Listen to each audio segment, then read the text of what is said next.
The mountains and deserts of ancient Persia gave way to one of the largest empires in history. But how did this nomadic tribe become a superpower? And why do we remember them today? This is the entirety of ancient Persia in 100 seconds. Let's go. Persia, or more accurately, the Persians, were a nomadic tribe who lived in the mountains and deserts of what is today Iran. For centuries, they were scattered and without a central government until the 6th century BC, when a man named Cyrus the Great united the tribes under his rule. Cyrus was a military genius, and he quickly expanded his domain to include all of Persia and much of the Middle East. He is considered a hero by some for his surprisingly progressive views on human rights. Unlike his contemporaries, Cyrus allowed people of conquered nations to keep their wealth, culture, and religion.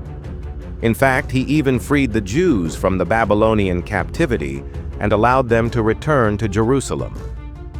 After Cyrus's death, his son Darius the Great continued the empire's expansion and is credited with creating the world's first official postal service and the first international road, aptly named the Royal Road, which stretched from Sardis to Susa. It was during Darius's reign that the Persian Empire reached its greatest extent and prosperity.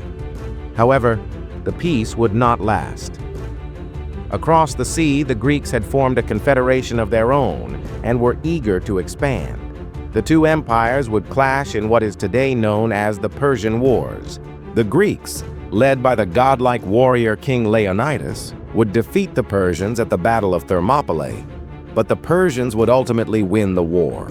Despite their victory, the Persians would never be able to fully subdue the Greeks, and the two would continue to fight over the next several centuries. During this time, the Persians developed a strong navy and became masters of naval warfare.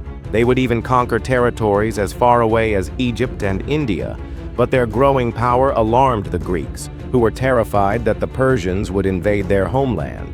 So when a Persian king named Xerxes I threatened to punish the Greeks for their insolence, the Greeks prepared for war. The Persian and Greek navies would clash at the Battle of Salamis, where the much larger Persian fleet would be decisively defeated by the smaller Greek fleet. Humiliated and weakened by the defeat, the Persians sued for peace, and the two empires would enter a period of détente. However, this fragile peace would once again be broken when the ambitious Macedonian king, Alexander the Great, invaded the Persian Empire. Despite being half Persian himself, Alexander had no qualms about conquering his mother's homeland. With the help of his elite army and his war elephant cavalry, Alexander would rampage across the Persian Empire, sacking cities and burning villages. The once proud and mighty Persian Empire would finally fall at the Battle of Gaugamela, where Alexander's army, despite being outnumbered, would achieve a stunning victory over the Persians.